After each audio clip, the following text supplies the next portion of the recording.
രണ്ടു ഭവനം, ഒന്ന് ദുനിയാവിൻ്റെത്, മറ്റൊന്ന് ആഖിറത്തിൻ്റെത്. അള്ളാഹുവിൻ്റെ ഖുർആൻ സഅദത്തുദ് ദാറൈൻ എന്ന് പ്രത്യേകം ഉണർത്തിയത് ഇരുഭവനങ്ങളിലെയും സൗഭാഗ്യം, ഇരുലോക ഭവന സൗഭാഗ്യം, വിജയം എന്നതാണ്. ഒന്നാമത് ദാറുദ്ദുനിയ. ദാറുദ്ദുനിയ ഒരു വീടാണ് നമ്മുടെ ഈ ദുനിയാവ്, ഇഹലോകം. ആ വീട്ടിനെ കുറിച്ച് പരിചയപ്പെടുത്തുന്നത് ദാറുൽ ഇബ്തിലാ, പരീക്ഷണത്തിന്റെ ഭവനം എന്നും ഒരു പേരറിയുന്നുണ്ട്. പരിശുദ്ധമായ ഖുർആൻ പഠിപ്പിക്കുന്ന രണ്ട് ഭവനങ്ങളിൽ ഒന്ന് ദുനിയാവിൻ്റെത്, പരീക്ഷണത്തിന്റെ ഭവനം, പരീക്ഷണ ഹാൾ.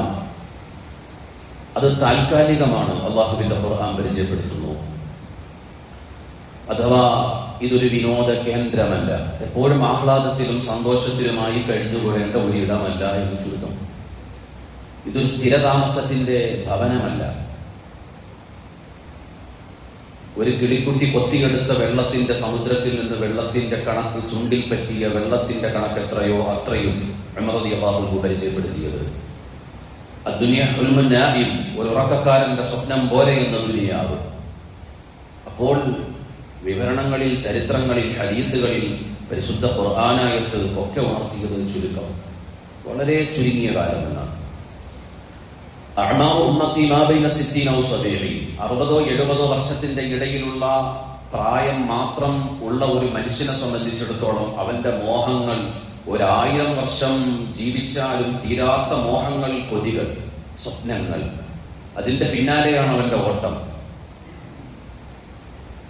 ഒരു യാത്രക്കാരൻ, ഒരു യാത്രികൻ, അവനൊരു മരത്തണലിൽ വന്നിരുന്ന ഒരല്പസമയം വിശ്രമിക്കും പോലെ എന്ന ദുനിയാവ്.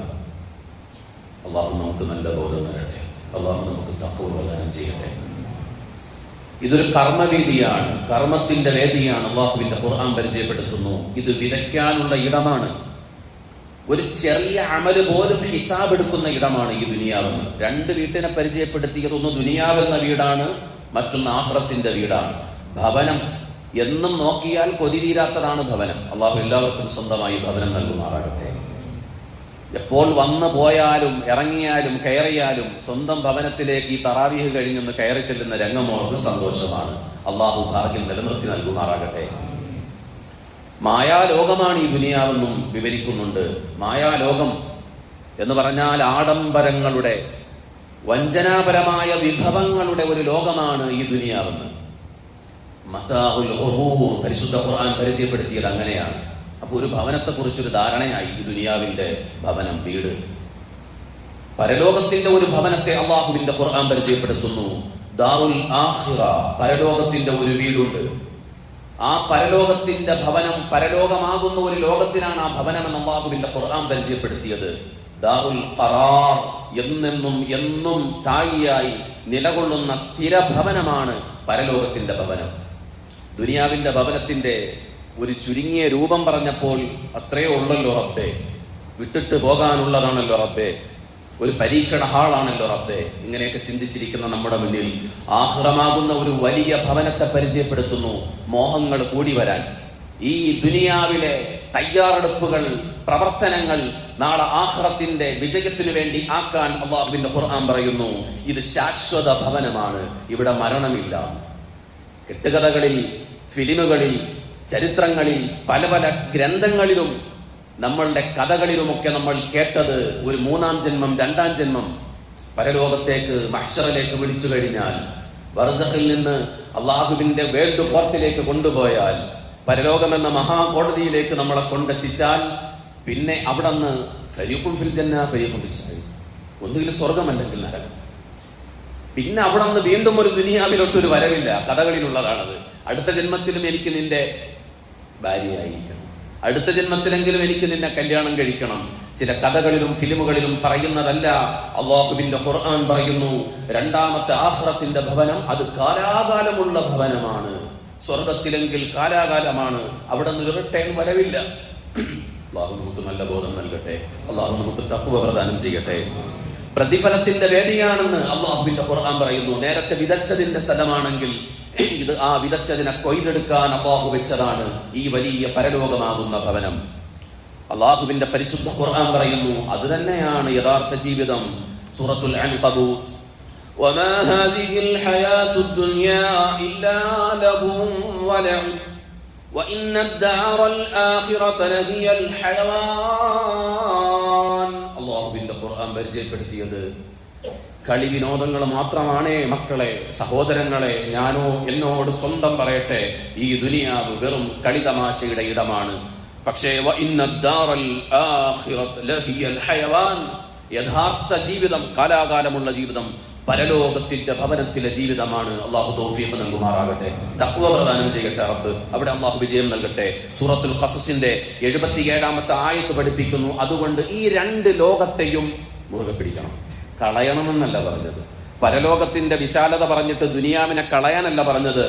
സൂറത്തുൽ ഖസസിന്റെ 77-ാമത്തെ ആയത്ത് പഠിപ്പിക്കുന്നത്, ഖുർആൻ പഠിപ്പിക്കുന്നത്, ഈ രണ്ടും നിങ്ങൾ മുറുകെ പിടിക്കണം. അഥവാ ഇന്നത്തെ തറാവീഹിന്റെ വിജയം, ഇന്നത്തെ തറാവീഹിന്റെ പോരിശ, പ്രതിഫലം സഅദത്തുദ്ദാറൈനാണ്, ഇരുലോക ഭവനം. ഈ രണ്ട് ലോകത്തെയും വിശാലമായ ഭവനത്തിലെ വിജയമാണ്.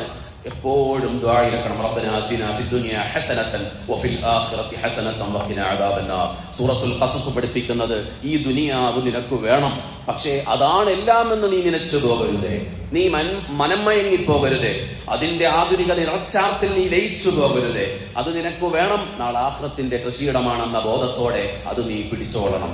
സൂക്ഷ്മതയോടെ ഹലാൽ ഹറാമിനെ വേർതിരിച്ച് അറിഞ്ഞ് സൂക്ഷ്മത പുലർത്തുകയും വേണം. അള്ളാഹുവിന്റെ ഖുർആൻ, അള്ളാഹുവേ റബ്ബനാ ആതിനാ ഫിദ്ദുനിയാ ഹസനതൻ, ദുനിയാവിലെ ഹസനത്ത് തരണം. അത് നമ്മുടെ ഭാര്യയാണെന്ന് പറയുന്നുണ്ട് ഒരഭിപ്രായം അനുസരിച്ച്. ദുനിയാവിലെ ഹസനത്ത് നമ്മുടെ പെണ്ണാണെന്ന്. അള്ളാഹു നമ്മുടെ പെണ്ണിനെ അങ്ങനെ ആക്കി തരുമാറാകട്ടെ. ആഖിറത്തിന്റെ ഹസനത്ത്, കാലാകാലമുള്ള വിജയത്തെയും നീ ചോദിച്ചു കൊള്ളണം. ഒരഭിപ്രായമാണ് ഈ പറഞ്ഞത്. ദുനിയാവിന്റെ ഹസനത്ത് എല്ലാം ഒത്തിണങ്ങിയ റിസ്ഖാണ്. അള്ളാഹു വിജയം നൽകുമാറാകട്ടെ. അള്ളാഹുവിന്റെ ഖുർആൻ ഉണർത്തിയ ആ വിജയം ഇന്നത്തെ തറാവീഹിന്റെ വലിയ പ്രതിഫലമാണ്. സഅദത്തുദ്ദാറൈൻ, ഇരുലോക വിജയം ഈ തറാവീഹിന്റെ പ്രതിഫലമായി അള്ളാഹു നൽകും. അള്ളാഹു ഖബൂലാക്കുമാറാകട്ടെ. നമ്മൾ ഈ സുജൂദ് ചെയ്യുന്ന സമയത്ത് ഏറ്റവും തറാവീഹ് നല്ല സ്പീഡാണല്ലോ, പെട്ടെന്ന് ഇങ്ങനെ പോയി നമ്മൾ ഈ ക്ലച്ചിൽ നിന്ന് കാല് റിലീസ് ചെയ്യുമ്പോൾ ഒന്നങ്ങോട്ടൊന്നാന്തി വീണ്ടും ക്ലച്ചൊന്നും നല്ല പ്രസ് ചെയ്ത് കൊടുക്കുമ്പോൾ വണ്ടി അങ്ങനെ ലെവലാവും, വീണ്ടും വിടുമ്പോൾ അങ്ങനെ ഓടിയും. അതേപോലെ വന്നിട്ട് ഇങ്ങനെ പോകുന്നതായതുകൊണ്ട് അധികം പേരുടെയും സുജൂദ് തലമണ്ടയിലാണ്. ചിലപ്പോൾ അധികവും നെറ്റിയൊക്കെ കടന്നങ്ങ് പോകും. അതുകൊണ്ട് നല്ലൊരു ഹിക്മത്തൊരു മൂക്ക് തറയിൽ തട്ടിക്കണം, അത് സുന്നത്താണ്. നെറ്റിത്തടം തട്ടണം, രണ്ട് കൈയിന്റെ നെറ്റിത്തടം തട്ടണം, നെറ്റി നന്നായിട്ട് തറയിൽ സുജൂദിൽ തട്ടണം, മൂക്ക് തട്ടിച്ചു വെക്കണം. അപ്പം അങ്ങ് മേലോട്ട് കയറി പോകില്ല, കറക്റ്റ്. ഇനി രണ്ട് കൈയിന്റെ വെള്ളം തട്ടിക്കണം, രണ്ട് കൈ ഇങ്ങനെ പരത്തി വെക്കണം, രണ്ട് കാലിന്റെ മുട്ട് സുജൂദിൽ തറയിൽ തട്ടണം.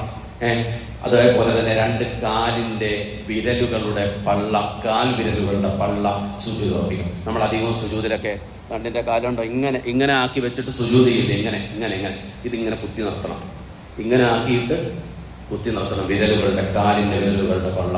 അല്ലാഹു സുബ്ഹാനഹു വ തആല എല്ലാ ഇബാദത്തും അതിന്റെ മര്യാദ അനുസരിച്ച് ചെയ്യാനുള്ള തൗഫീഖ് നസീബാക്കുമാറാകട്ടെ. വല്ലാത്തൊരു ആത്മസമർപ്പണമാണ് നമ്മുടെ റമദാൻ. കഴിയുന്നിടയ്ക്കൊക്കെ എല്ലാവരും സഹായിക്കുന്നുണ്ട്. നമ്മുടെ പ്രിയപ്പെട്ട കൂട്ടുകാരൊക്കെ നമുക്ക് ഭക്ഷണമൊക്കെ തയ്യാർ ചെയ്ത് നമ്മുടെ മുന്നിൽ എത്തിച്ചേരുന്നുണ്ട്. വലിയ പ്രതിഫലം അല്ലാഹു നൽകട്ടെ.